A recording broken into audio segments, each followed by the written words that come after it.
Okay.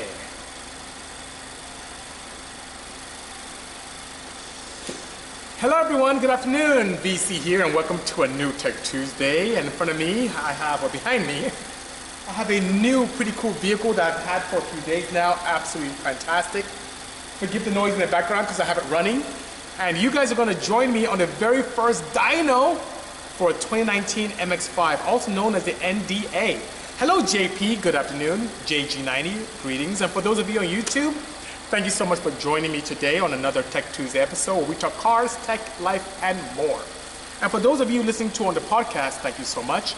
I'm in the back of the shop having a good time. Good afternoon to you, R35R. Jonathan, thumbs up to you. Kevin, greetings sir. Nothing special, right-hand drive, EF9. AJ, how are you sir? So good to see you. DA Marky Mark, greetings. Doom Equation, thumbs up to you. Tons Often, hello. Alfie, from up north, good seeing you. And Alfie, look what I have here.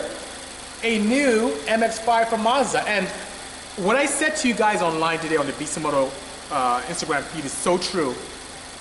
I have never had so much fun with such little horsepower. Hello Derek, good seeing you sir. How are you doing? Thank you JRA, you can always listen back again, so thank you so much. Stephen Heasley, good afternoon, wherever you are. Yes, Kevin, it is a Miata, but it's fun indeed, and even though it really wraps around me like a nice glove, this 2019 is pretty cool, and it's the upgraded version with the BBS wheels. It has Bilstein shocks, has Brembo brakes, has a cool 2.0 liter Skyactiv engine with some decent throttle response. So what I'm gonna do is have you guys join me. Hello DJ Ramirov. I'm gonna have you guys join me on this inaugural dyno tune. So I'll try and grab you guys in a moment, both you on YouTube and you here on Instagram. So YouTube guys, hang tight. I'm gonna take my Instagram people over here and let's take a look and see what we have going. So as I travel over here to the dyno area, I have the beautiful MX-5 here with Skyactiv technology. That's a pretty cool oil cap, it's pretty nice. I have the dyno pack set up in such a way that I'm also reading all OBD information. So right now it's at 190 degrees in the engine cooling temp. This one I'm reading in tailpipe, which is pretty neat, because I'm being contaminated by outside influence of the air system. But this is what the OBD ECU is seeing in terms of air fluid. So the 46, which is white as coconut. Hello. Thank you so much, thank you. That's such kind work, you know. Jen, I may be at the solar piece so I may know. So this is gonna, as long as we get some really nice vacuum area. So let's go ahead and flip this around. Let's go ahead and place you guys here, and I'm gonna do a sweep of the dyno. I'm gonna come back, and then we'll see how much power this stock setup makes, okay? So I'm gonna do a quick sweep, because I want to know how much power was I having all this fun with, because she felt great. I dry out, this thing has almost a 50-50 weight distribution. I think it's like 52-48 front to rear bias, so it's very nice. You're so funny, Alfie. I will in a moment. So let me do a sweep and see what happens. Hang tight, guys.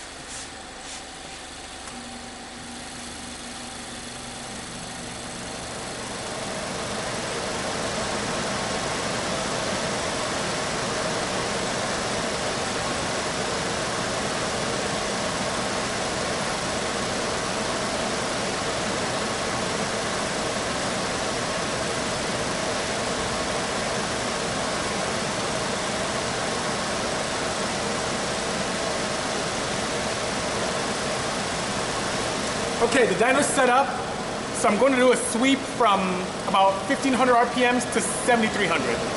Oh, once 215, I don't think it'll make that much because stock is 180 to the crank.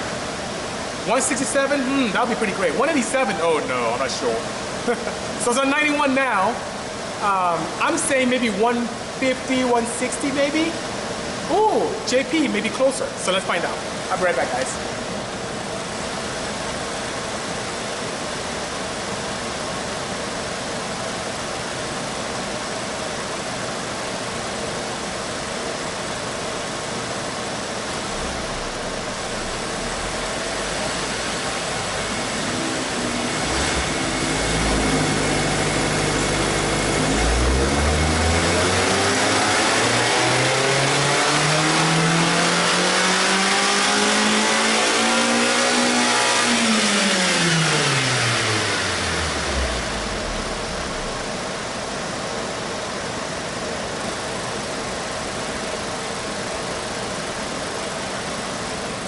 So, any guesses? Oh, you're very funny. Okay, let's find out. So, turn the fan off. I'm gonna take you guys with me if that's okay. Take this, disconnect this. Okay. So, all my guys from YouTube, I'm gonna take you with me as well. So, let's take a trek over here. Let me switch this around for you guys on Instagram. There you go. Okay. So, here's what's going on. It made 150 to the wheels, and torque is 143. As you see, I have no correction factors whatsoever in this, 0 correction factors. And what's interesting is, let me do some stuff here. Fuel ratios are very, very conservative. So as you see the fuel ratios there, we're hovering the 12.75, which is pretty nice. But if we lean that up a little bit, we may get a little bit more power. So there's some opportunity here. And that being said, if you take a look at about 20% drivetrain loss, that is pretty much on par with the numbers. So being rear-wheel drive, we lose quite a bit. So if I do 150, bear with me here, guys. If I do 150.35, 150.35 times 1.2, let's say that's 20% drivetrain loss, we get 180.42. So it's right on par with what they say in terms of what Mazda has for this beautiful Skyactiv, you know? It is begging for boost. And look, it has space too. Look at this. It has, well, I'm digging that cap, but look at all this space. It's just begging for a turbo. Or a supercharger. It has space in the front too, which is pretty nice. So there's some opportunity here, which is pretty good. Now, I'm gonna place you guys back here if you don't mind. And forgive me, everyone. Oh, sorry. Put you back. Okay. And my YouTube people, put you back here as well. Okay. So guys, yes, that's about 20%. That's pretty standard. The van, yeah. Who needs a wanko? I know, that thing, whining would be good. So I'm gonna turn her off. I'm gonna save that and come back and turn her off. Give me one moment.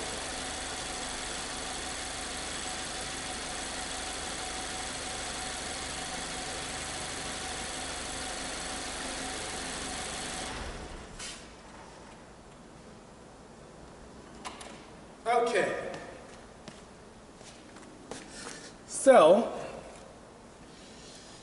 wow, what an excursion. I guess my podcasting went away, so let me try my podcasting on again. I don't know what happened, why it misbehaved.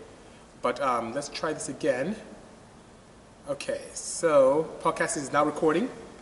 So guys, what we experience right now is that I have this 2019 Mazda MX-5, which I driven for quite a while. I did quite a bit. I went to the Speedway in Fontana, did some canyon carving, some very aggressive ones at Angeles Crest Highway out here. So it's really fantastic. And that being said, there's tons of opportunity. And if you guys want to see me do some crazy stuff with this, please let me know. The balance of the car, the suspension, how it handles, even for a factory car is absolutely amazing. Guys, I've never, 150 horsepower, my D series used to make more than that. But I've never had that much fun.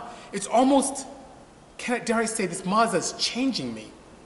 It's changing me to a point where I don't need to have a lot of power to have a blast. But let me put my own self to shame. I'd love to add another 100, 150 horsepower to this, let's say 300 wheel, and then have the same balance and lightweight.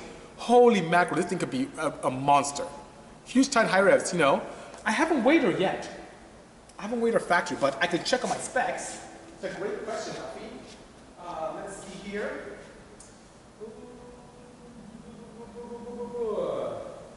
Curb weight is 2339.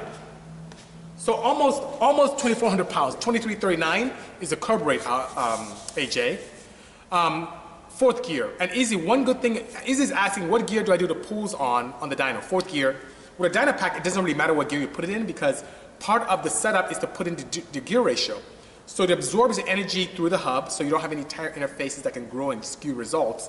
And then with that, it divides it by the gear ratio to give you the accurate amount of energy that you see at the wheels. So yeah, you're very close, X-Gen, if you said 2300, you know. Cone filter depends on the design of the cone filter. Now, with cone filters, the pleat count is very important. The pleat design is important. The membrane that's used within is important. Even the mesh that surrounds inner and outer is important, and the surface area. So there's so many things, but with a properly designed one and some tuning, you can. But what I know out the gate is that Mazda did a smashing job in making this car very conservative in terms of fuel ratio. Especially with direct injection, you can get away with slightly leaner mixtures and pick up some nice power. Alfie says 280 horsepower will be a blast. I agree. If this is fun now, at 150 to the wheels, now it has some good torque, which is great, but imagine what would happen. What would be my favorite track to take the Miata? Streets would be good. It's a nice tight track. Button Willow would be a nice one too. So Streets or Willow or Button. I think those would be really good tracks, you know. Murdered Legacy, I do have the minivan, but I don't think it's fecal-like as the way you mentioned. Murder, if you build cars, you would appreciate the difficulty it took to build this car. We had 7 weeks to build a minivan from factory to 1,000 horses, and it was one of the most difficult cars for me to build ever. I actually felt ill building it. So the fact that we even got it started with an engine management solution that's not commercially available is amazing, let alone the kind of power it made. So I appreciate you asking about it, but I don't appreciate your fecal response to it. Hey, Shell, thank you for joining us. Good afternoon. Catch cans can help quite a bit, especially if you have any kind of additional mods that can introduce crank pressure. That'd be very good. Mark Kokler, if you're talking about the new FK-based SIs, I love them. I like the fact that they have the nice civic look and lightweight, and not a lot of amenities like the crazy arrow that you may see at Type R. As a matter of fact, I think the ultimate civic for me would be an SI with all Type R drivetrain. That'd be really cool, you know? Funner than the S2000, it's a different feel to it. I feel more balanced with the S2000, I mean with this one than the S2000. I like the shifter in the S2000, even though this is a very close second. This feels to me more nimble. The S2000 in factory form seems like it's missing something there where there's a lot more lean. This feels really connected when I'm driving. When I went up the canyons, it was really, really nice, you know?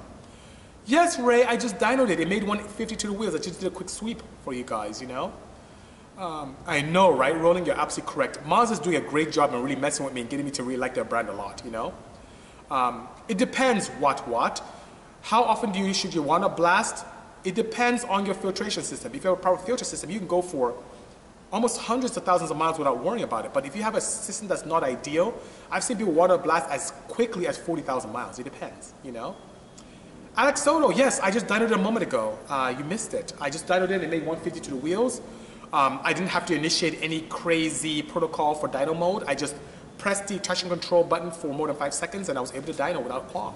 And I did it in 4th gear, which is pretty nice.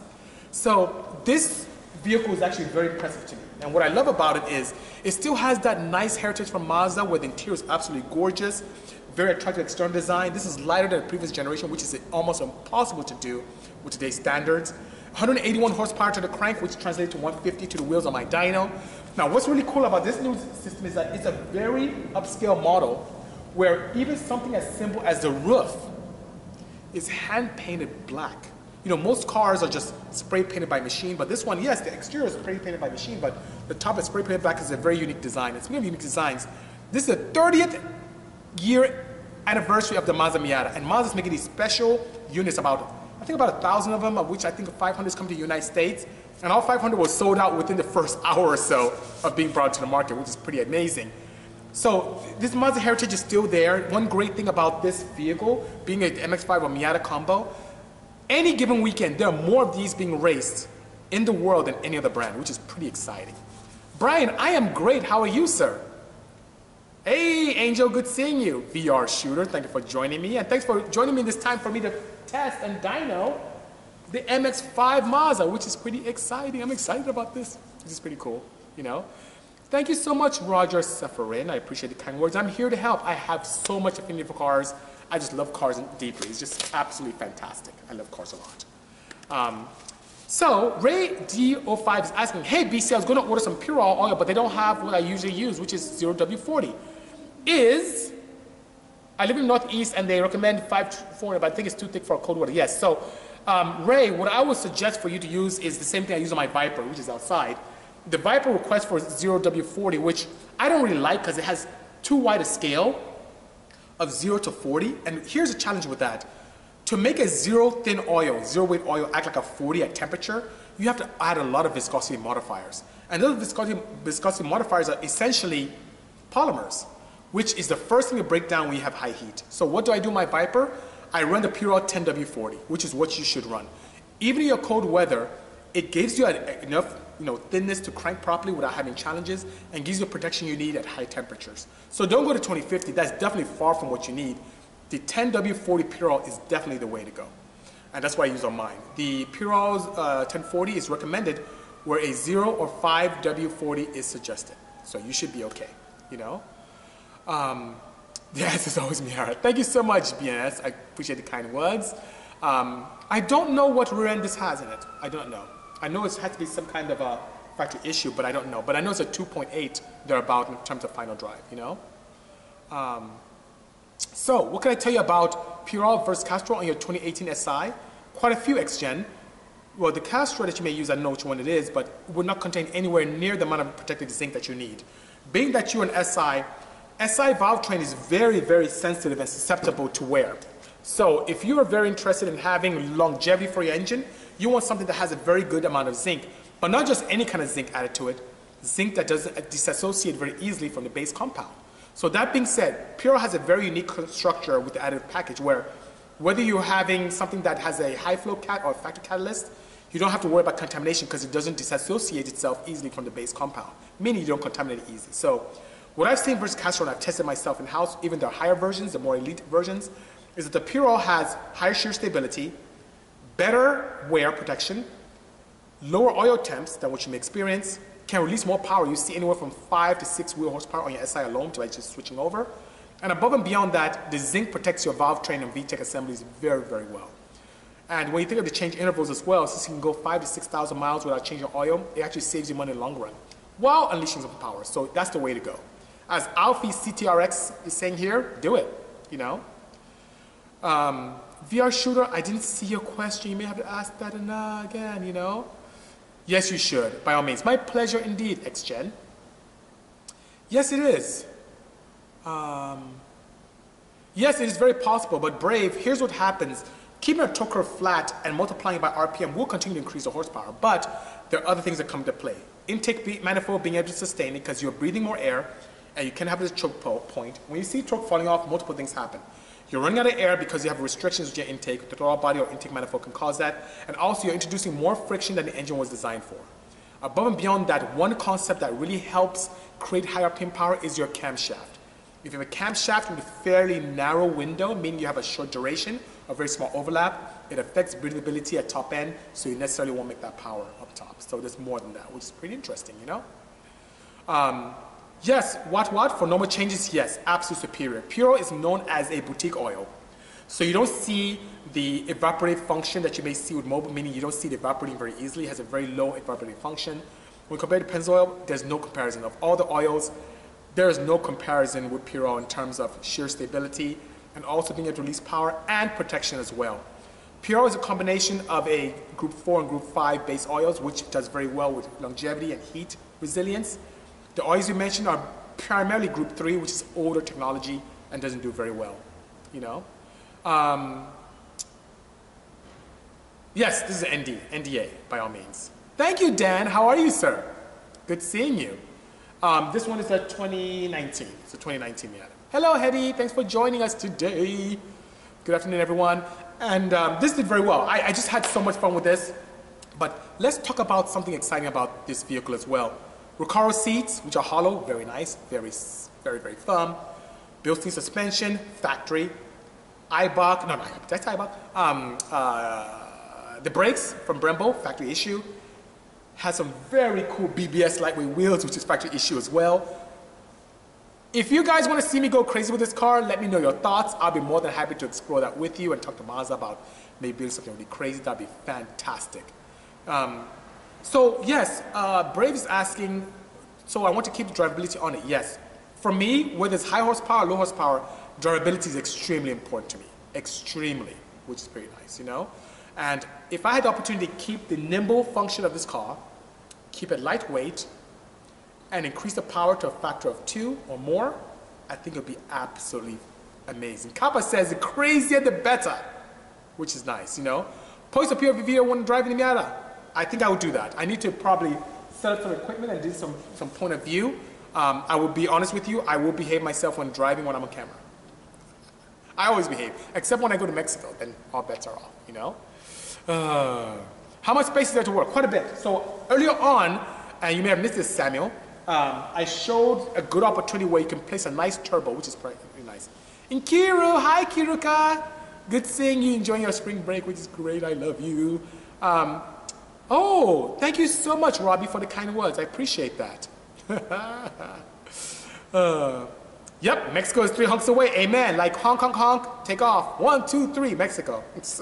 So if I'm in Mexico, then I'll have a lot of fun. If not, I can't do that, you know. Build an exo set with it. Exo truck, I don't know what an exo set is. I may need your help in clarifying that for me. That'd be really, really interesting. Please do let me know. Oh, you know what? I think earlier on, hello, Ian Jeremy. Earlier on, we were talking about oils, right? And I heard from Presley, who's one of the guys, you know, senior executives at Purell, and he gave me an offer which I want to talk to you guys about. He gave me a friends and family offer, which I hope I don't get in trouble by sharing this with you guys, but I'm gonna do it anyway. You guys are my friends and you're my family, so here's what I'm gonna do. I get this opportunity where all my friends and family who I bring on board to Purell can get a case for like 99 bucks. Now the case is typically like $256, but it's only available to my friends and family, I think for the next week or so. So what I would tell you guys is, if you hit up Purell on Instagram here and let them know that you're my friend or family member, and let them know that you heard about it on this, they will be more than happy to honor like for a case, like 99 bucks for a case, plus shipping, I think, you know. So that being said, explore that. Hurry up before I get in trouble, which I don't think I'll get in trouble. I shouldn't. Presley told me it's my friends and family.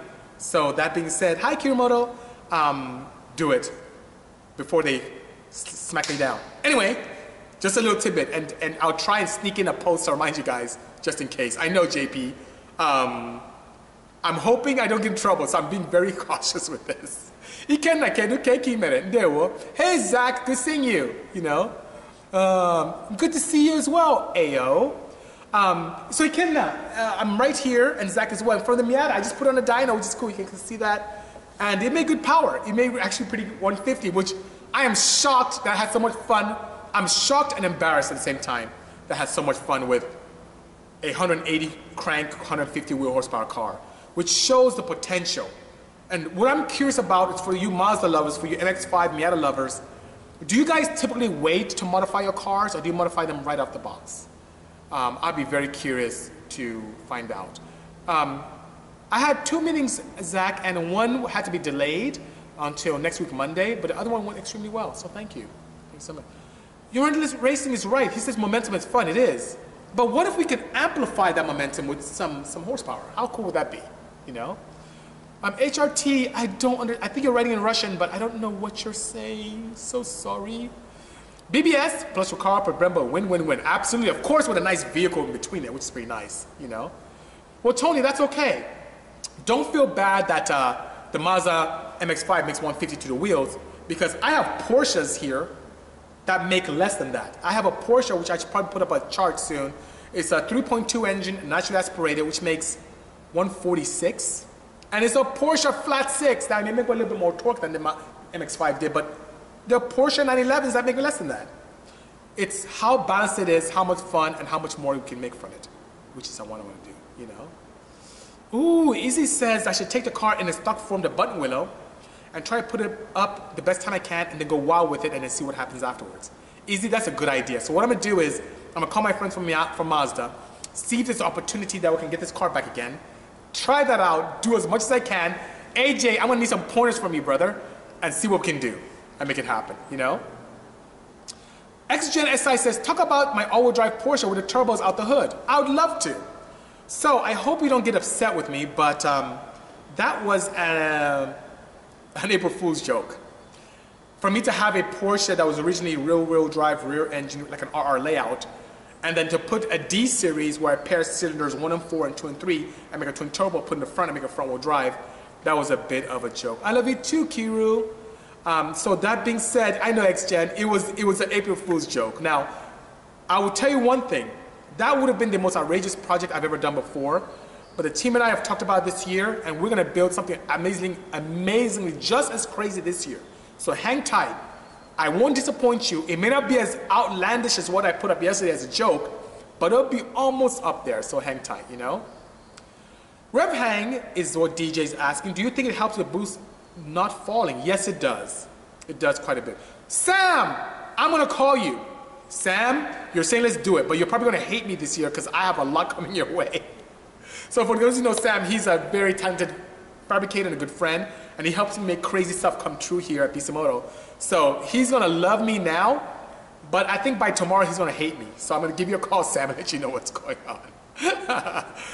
Izzy, I can't do a Z6 in the Miata. I kind of want to see what I can do with a Skyactiv engine. And one thing about the Skyactiv technology is quite interesting. They really focus on having a very interesting camshaft profiles, optimizing pistons for even with high compression and a very interesting dish. They also, I would say, place the direct injectors in such a way that stratification is very, very precise in the combustion chamber, allowing for great efficiency, great gas mileage, and amazing torque and reliability. And here's what I'll tell you guys. I told you I did some cayenne carving, and I was misbehaving when I was doing that. I was driving around the entire LA area, even went as far as Santa Clarita and came back. Guess what my average mile per gallon was? Hello, Miami Zone Cone. I got 31 miles per gallon. I think the worst I did was 30.4 average. Now there's some times I did 26, and there are times I got to 99 when I was coasting, but my average was 31 miles per gallon. How do I do that? Izzy, not even 26, 31, which is great. So, not 54, Raina, not 16, Kevin, but 31. So imagine a world where there's this Skyactiv technology that optimizes direct injection, has very high compression. I mean, compression's north of 12 to 1 on a factory setup. You can use either 87, but ideally 91. The pistons have a very interesting dish that allows for improved stratification. The camshaft profile is one that can optimize pumping losses in this. And with that, even while passing emissions and doing extremely well, can give 181 horsepower. And for me, BC, idiot driver BC, 31 miles per gallon, which is pretty interesting, you know? Yes, north of it. There are certain regions that have as high as 13 to 1 with Skyactiv, which is pretty nice. I know, Izzy, E85 would be awesome. I beg the gods of Mazda to allow me to get access to a couple of these cars to go crazy with it. That would be so fantastic, you know? Thank you so much, Bate Tumba. So I appreciate the kind words, you know? Dark with Cade, I think we talked about that last week. He's asking, is the F22 A1, A4, and A6 heads the same? Yes, they are. The only difference between the A1 and A6 variation is the camshaft. The camshaft profile on A6 is slightly more aggressive in factory form, but when modified, they have the same head flow or same opportunity for power or potential. So whichever one we can find, go at it. Unless you are going to put some aftermarket camshafts, maybe from us, we can definitely take care of you, you know? How much horsepower do you think the Y8 can hold on motor? It depends. The Y8 can hold the same amount as Z6. I wouldn't be shy to push what I did on my A6, which I made 230 plus to the wheels. I'm sure Y8 can do that with a lot of modifications. The Achilles heel of the D16 Y8 is the oiling system. Because unlike the earlier legacy engines of the A6 and the Z6 where it oils from the center and spreads outwards, the configuration changed with the Y8 where it starts from one side of the block and oils to the other side. Now the side that gets the least oil tends to spin bearings from time to time. So if you had a choice, you can stick with your Y8 head, but you may want to consider a Z6 or A6 bottom end, you know? Half the time, I don't know what you're saying. I'm sorry, Sal, neighbor. Please, by all means, my goal is to make tech fun and understandable. I'm not one of those engineers that like to speak over my audience or speak over my friends or try to come across as bright by using big words. My goal is to really, really dumb down technology so we all can understand it. So if there's something that I say that's rubbish or doesn't sound like it makes sense, please ask me. I many times use analogies to be able to explain. And I've done crazy things with analogies where I can talk about food analogy or treating a car as a whore, which is not really good, but people got it when I used prostitutes as an analogy. It works out, you know? Low life girl, how do I season a steak? I'm the worst person to ask because I don't cook. I cannot cook, I can barely boil water. Now, I'm great in lab, I can build an engine, I can tune, I can design, I can create, but I do not know how to cook, so I couldn't say that with you. Yeah, it's a dirty whore. I've used analogies like that from time to time, you know? Thoughts on VTEC E? Very clever. I've actually used VTEC E where there's a 3-stage VTEC to much success, even in performance opportunities, where you can have a very flat torque curve by utilizing different stages on the camshafts. So even though the E turns the economy, you can modify camshafts, we have billets for that, and you can optimize it. It just adds one more solenoid to the equation, which is another fail point, but you can get a much flatter torque curve than you would see with a standard 2-stage VTEC. What advice could you give a mechanical engineering student who want to get into this field? Very easy, Abe. Great question. Internship. Find a facility in your local area that is along the lines of what you'd like to get into. I don't care, even as a mechanical engineering student, that you want to start off sweeping the floor. Go in there, offer your services as an intern, sweep the floor. From then on, before you know it, you may start observing what's going on in the facility. You may start building engines. You may start doing some design. You may start using everything that you're learning in school towards your curriculum. And by all means, I guarantee you that when the time comes for you to open your own business or work for another company or even go into aerospace, companies nowadays want people who have extracurricular activities. If there are 2 of you going for an interview and one guy did extremely well in school and you have schooling and experience in the field, you would get hired instead. Also, there's a more important envelope or layer to that. And that layer is this. It allows you to understand if you want to do this. So that's great, you know? Thank you so much, Low Life. Appreciate the kind words. How it works like anything in life. You're absolutely correct, GJ. Boosted GD3 for me asks, do I like doing recalls? Well, I don't do recalls here since I'm not a dealership, but I don't like taking my cars to recalls at all. Now, if you mean recalling opportunities for advancement or thinking about recalls in my life racing or so on and so forth, of course I do. So it depends. Grand Yogin is asking, is it possible to convert a normal throttle body to an e-throttle body, meaning take an analog throttle system and put a throttle body motor and use a throttle body system? It is possible. As a matter of fact, let's talk about some cars that have done that. Right next to me here, and I'll just turn, those on YouTube can see it, but I'm just turning it around here. That car right here is a Porsche Boxer that we converted to a race car. That originally came with a mechanical throttle body, and now it has drive-by-wire. The wagon, 1990 wagon, of course came with a dual point injection with a very nasty throttle body that was about this big. Now it runs a large 76 millimeter e-throttle, as you refer to it, or direct injection, or electronic throttle body, indeed. Has CAN bus. It used to be distributed, now it's direct fire. Not even batch, sequential. So yes, you can. Now the key caveat of doing that is to use a proper engine management solution that allows you to do that, or transplanting the entire wiring system from a car that already has it, and you're good to go, you know? Natty says he's going to stop until I build a car for him to send to Jamaica. That's a good goal, and in the chance that you ever recruit our services, I sincerely look forward to exceeding your expectations, you know? How do you go about that? Oh, I just mentioned Grand Yogines. There are 2 ways of doing that. You can use an AM Infinity, as AJ from Relentless Racing just mentioned. Yes, AJ, the Infinity, the 506 box that you have can control 1 drive-by-wire throttle. And then the larger boxes, which have the 2 modules, like the 708 or 710, can control 2 throttle bodies as well. So you can do that. Dark Rain is asking AEM versus Motec, and here's my take on that. Both are very good systems. Amazing systems. I like AEM, I love Motec. However, one thing I like about the AEM is that it allows me, the current AEM, the Infinity, has faster processing speed than both ECUs that the ECU just mentioned. But here's the biggest caveat. AEM offers the entire software is open.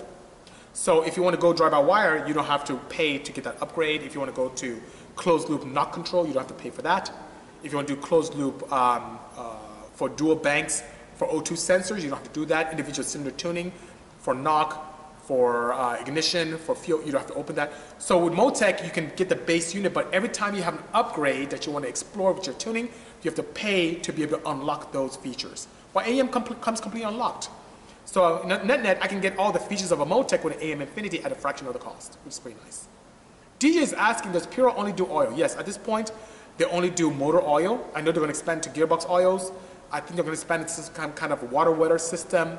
I think they'll get into later on filters. I think the last meeting I had, they were talking a little bit about doing brake fluids and stuff like that. So, but right now, that aerospace-based company starts off with motor oils only, you know? How's it going, GT Powders? Things are great, thank you so much. Hello, High Class Customs, good to see you as always. Yeah, you may want to. AJ, let me know what year you are, because they don't cover all AP1 and AP2s for Infinity, but it's really good. That would be a good way to go. Yes, Coolix, absolutely. Well done, DJ. I think you'll find it extremely appealing, by all means, you know. So Brave is saying, so in theory, you can move the V12 out of an 03 BMW 760 Li into a 95 525 wagon. You move everything, like obviously electronics don't know the sheet metal they're attached to. That's correct. Now, one thing about BMWs is that they're so sensitive to CAN protocol with body modules. So what I would typically do in that case, if it's an engine, especially that's off-road or you're not in California, is to do the transplant, allowing that the physical attributes of the engine allow you to fit into that wagon. And then use an engine management solution to control it. So you can use like an AM Infinity with, if you're gonna run batch, you can get away with a smaller box, but I think they do have a 712 that can control 12 injectors and 12 coils.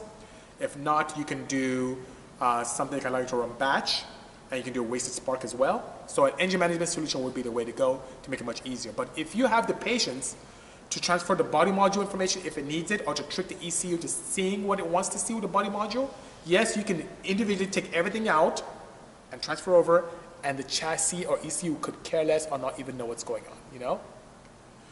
So Ms. 3 Sedan Upbot is asking, was the ND an improvement? In my opinion, yes it was. Not only does it look amazingly better, this thing looks like a mini Viper to me. I have my Viper outside, I look next to them like, oh man. As a matter of fact, when I went up north, there's some people that we saw the weekend before when we were up north, or a couple weekends before, where they saw the Viper and they thought it was the same car. Yeah, even though it was a Miata, they thought it was a Viper. Like, well, that Viper is pretty cool. So it has this beautiful, like, kind of throwback to the old school Jaguars of the UK. You know, think of the old school X-based vehicles and how they had the nice long nose and the beautiful short cabin, and it's just classic design that just stays with you. Yeah, the old school F-types as well. It looks very much like that. So in terms of looks, I think it's an improvement. Also, the balance is amazing. And how many times do you see a manufacturer make a new car that's lighter than its predecessor? It never happens. But Mazda was able to retain today's safety requirements while making the car still beautiful and also lightweight. It exceeds all pedestrian safety requirements. It's absolutely gorgeous. Even when driving this, it has lane warnings for me. So if I want to turn and shift lanes and the car next to me, it beeps and lets me know, oh, and I'm like, okay, maybe not switch lanes quite yet. So safety is very important, these guys. I love it, you know? Well, you know what? I met Randy Popes. I know he was not so excited about Vipers initially, but now he's a Viper lover, which is great. Randy's that guy is so talented and so down to earth. I spent time with him, I think last year in a Motor Trend party. And then later last year, I met him at Pebble Beach, which is pretty nice, or down in Monterey, which is great, you know? So DJ is saying, I've become super interested in tuning. Can you recommend a place to learn? Sure, EFI 101. That would be definitely the place to go. You can register online. They have basic courses and advanced courses where you can actually sit in the car. I know there are lots of online courses there, but you can fly out. They actually can put you on the dyno in a car in an advanced course, and you can physically get familiar and comfortable with the sounds and the smells and the feeling of tuning, which is great. So definitely EFI 101. Ben Strader is the proprietor of that. Great guy, you know? Yep, EFI 101, by all means. Yeah, I agree. It was getting too fat. Grand Yogi is saying that Miatas was getting too fat. Yeah, but guess what? Because the people are Mazda enthusiasts, because they're hardcore and they love cars, and they want to keep the essence and beauty of what Mazda was about, look at it. Most companies are going towards SUVs and cars that can move volumes, but even though Mazda has their own SUVs in their lines, Look at what they do. They're hardcore enthusiasts. They keep creating this car even though it's not a big money maker for them. I think they even lose money with this thing. But it shows how their passion with racing is and how great they are. So I appreciate that. Z3 times asking my favorite Honda engine. His is J37. I really like the F22A. You guys know that. The F22A that was in the 91, 90s, early 90s Accord. Modern day engines, I have good affinity for the K24Z7, but if it's current model, the Type R engine is pretty cool, you know. The new Supra, we talked about that last week. That being said, it looks really better in person than on photos. So I think there's a huge opportunity there to be able to give the supercar that Nissan put definitely in the hundreds of thousands and then Acura followed suit, to be able to put it in less than 6 figures, I think it's going to be a home run. Even though some people complain about its affinity with BMW, I think it's really a blessing to be able to have that. So I think that's good. I think it's going to be a very good vehicle, and I wouldn't mind getting my hands on one. And don't be surprised if we do, you know. Had an argument about LS versus K series, which is better. So are you talking about LS Honda or LS Chevy? That'd be interesting, you know. Do you think Honda switched over to intake? Why do you think Honda switched the intake exhaust on the K20C? Well, first it's easier. And if you say switched, if you mean in terms of where it sits, it's akin to all K series, which is, you know, intake manifold in the front, exhaust in the back. But if you mean integrated exhaust manifold, is to be able to light off the catalytic converter to allow, first, ease of manufacturing and cost, but also to allow for better emissions and to heat up the catalyst much easier. So hence you have that integrated exhaust manifold, you know? Yes, it does, but it doesn't mean, Mike is saying the new Supra has less power than the new Z4, yes. But since the nomenclature for the engine is pretty much the same, it wouldn't be a problem to be able to up it. And that's very BMW-like to want to have a little bit more performance. But it doesn't stop us builders and tuners, from getting to or exceeding by far what the Z4 has stock. So it's not a challenge, not a challenge at all.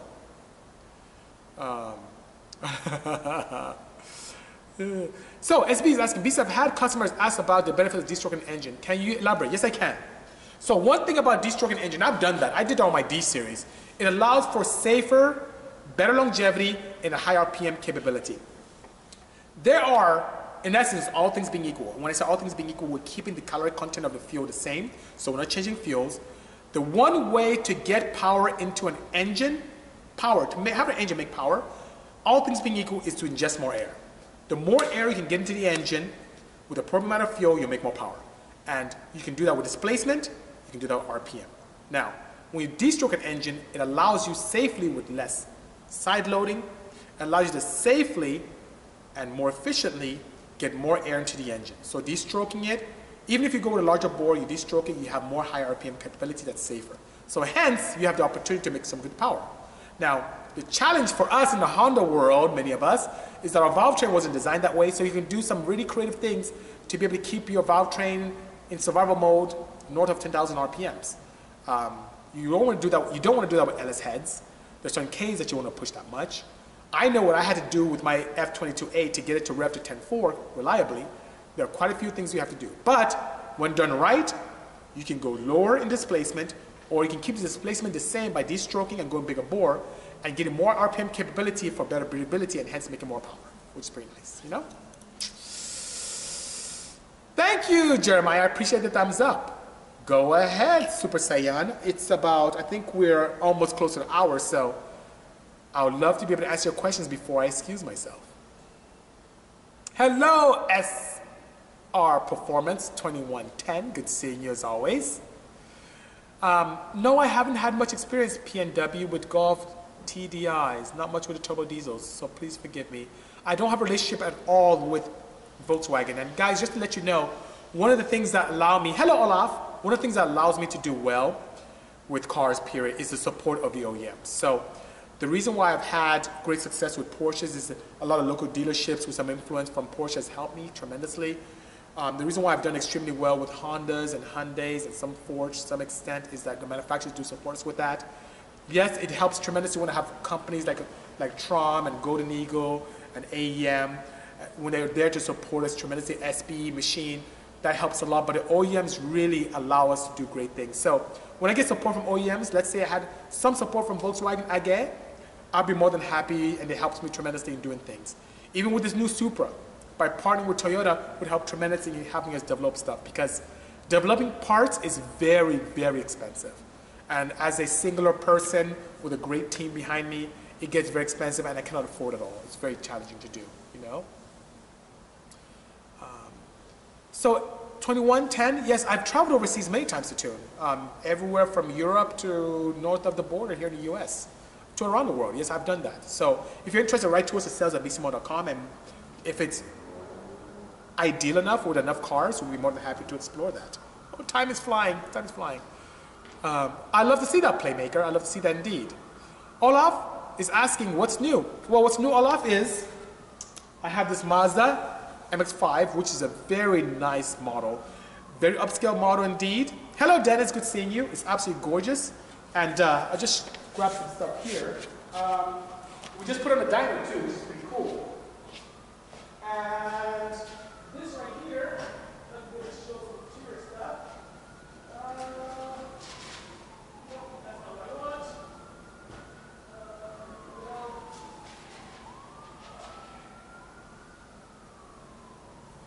So, just had to make sure I turned the car off, which I did. But, Olaf, what I was saying, this is the Club RF model, which is really upscale, comes with Brembo brakes, nice Bilstein shocks, BBS wheels.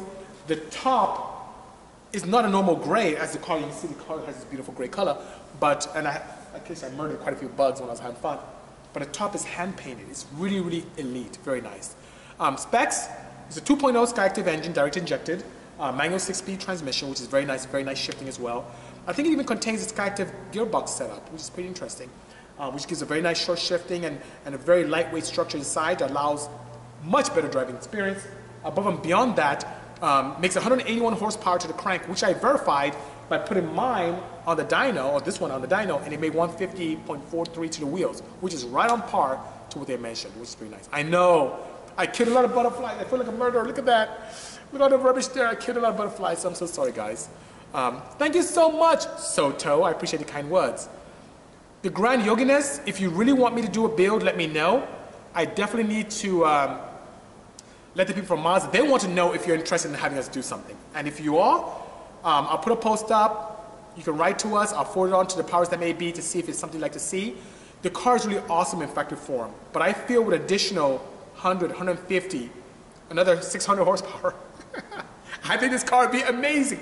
It would be nice just to be able to go partial throttle and roll the tires and go sideways. This thing would be so great. And what would be so important to me is I'd like to do something different by keeping that 52-48 front to rear bias where it's very balanced intact.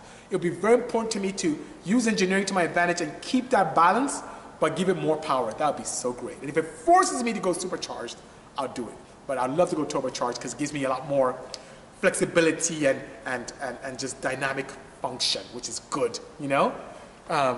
Thank you so much, Catman Drew. I appreciate the kind words. He says he's a big fan. He loves my enthusiasm. I appreciate being here. I wish I had this option when I was growing up. Didn't know about cars, but I'm here to help.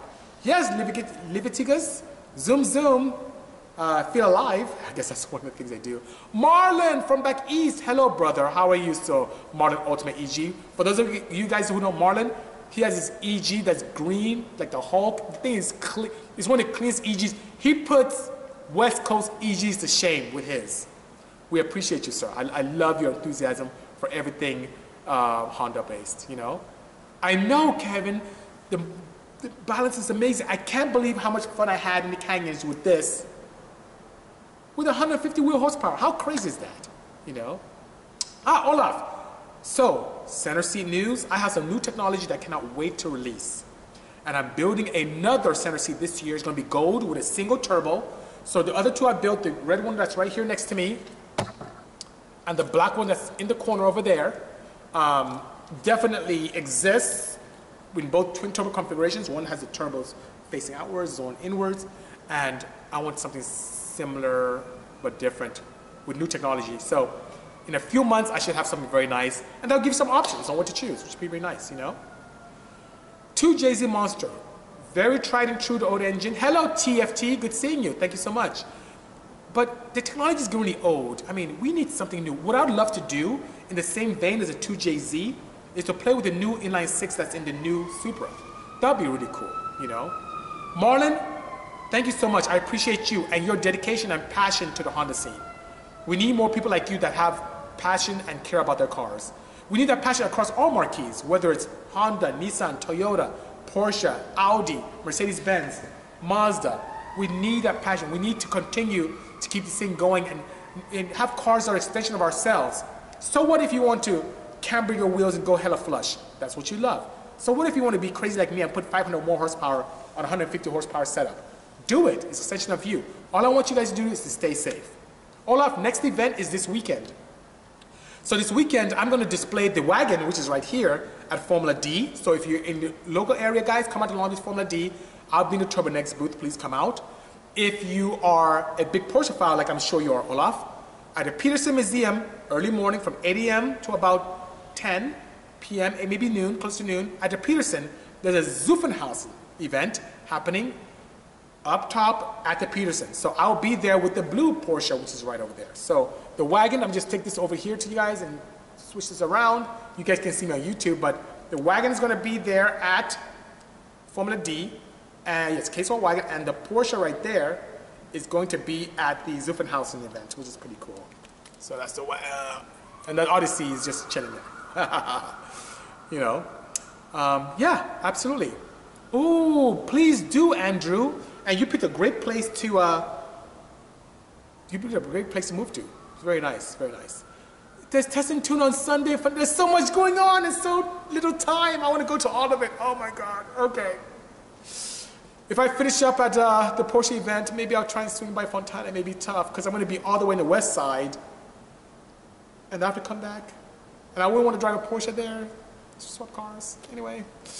Thank you, Nolan. I appreciate the kind words. I had a great time filming that. And I'm going to take some more stuff to Hoonigan very soon. It's going to be pretty cool. Well, Sot, I'll be more than honored to be able to do that with you. Kevin brings up a good point before I let you guys go because time is almost up. I have 4 more minutes. We have to go. So, Insight. Many of you may not know my Insight. It's the car that allowed me to break more records than I can ever imagine. It's a 2006 Insight, full aluminum body, full unibody. I didn't cut anything out of the car. Still has a stock windshield. Got it down to 920. It was the first front-wheel drive all-motor to hit 150 miles an hour. And when I did that, everyone's like, you're cheating, you're cheating, you're cheating, you're cheating. No, I wasn't. Now people do 150, no problem, but we did it eons ago. We're talking to the friends from AEM, and we're working to bring it out again. So Kevin, to your chagrin, I'm going to bring out the Insight very soon. In all its all-motor glory, still in the same single cam glory, and I'm going to talk to guys at Hoonigan so I can do a build biology so you guys can understand what makes it tick. That was a proof of concept. Every component in that Insight, from an engine perspective, was designed in-house. Every component. It was an engine that no one cared about, and I was told that it could never make power. I was flamed about trying to make that a performance engine, and we got it to 430 wheel horsepower, all motor. How awesome is that? You know? Thank you. Yes, Papa, I had tons of controversy with that, you know? 2JZ or RB26, 2J. Martin, have a great day as well. And Martin has given me the perfect segue because it's now time and I'm getting warned by Instagram to cut off my feed. But guys, it's a pleasure interacting with all of you. Hello, Dennis. Thank you so much for everything. I look forward to seeing you as well at Formula D, Felix. And for you Porsche files, or guys who even are not Porsche people, I'll be at the Peterson on Sunday morning. Saturday, all day, I'll be at Formula D in the Turbo Next booth. Come by, say hi. I'd love to check cars with you guys. Later to you, Bosch. Sam, I will call you sometime today, worst case tomorrow. Good seeing all of you. Take care. And Mazda, Team Mazda, thank you so much for this great car. You guys have ruined my life. A lot of fun with no power. What is the world coming to? Anyway, guys, have a great one. Take care. Until next time. Cheers and stay safe. Bye-bye.